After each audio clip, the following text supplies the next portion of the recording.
Hulk এত শক্তিশালী ছিল যে পুরো শহর কাঁপত, কিন্তু একদিন সে নিজের রাগের কাছেই হেরে গেল। ছোটবেলা থেকেই সে ছিল গরিব আর আলাদা। মানুষ তাকে তার সবুজ রং আর শক্তির জন্য অপমান করত, কেউ বন্ধু হতো না। রাগ হলেই সে ঘরবাড়ি ভেঙে ফেলত। আমি শক্তিশালী, তাই আমি যা খুশি করতে পারি। এক জুম্মার দিনে সে মসজিদের পাশ দিয়ে যাচ্ছিল। শক্তিশালী সে নয় যে অন্যকে হারায়, শক্তিশালী সে যে নিজের রাগকে নিয়ন্ত্রণ করতে পারে।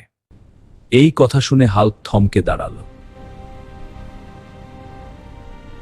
তার চোখে ভেসে উঠল ভাঙা ঘর, কাঁদতে থাকা মানুষ। হে আল্লাহ, আমাকে সঠিক পথে ফিরিয়ে নিন। রাগ এলে সে বলতো, আউযু বিল্লাহি মিনাশ শাইতানির রাজিম। ধীরে ধীরে সে নামাজে শান্তি খুঁজে পেল। হঠাৎ একদিন ভয়ঙ্কর বন্যা এলো গ্রামে।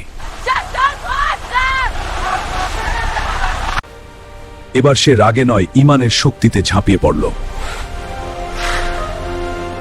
আসল শক্তি পেশিতে নয়, আসল শক্তি হলো ঈমান, ধৈর্য আর তাকওয়া। তুমি কি নিজের রাগকে হারাতে পারবে?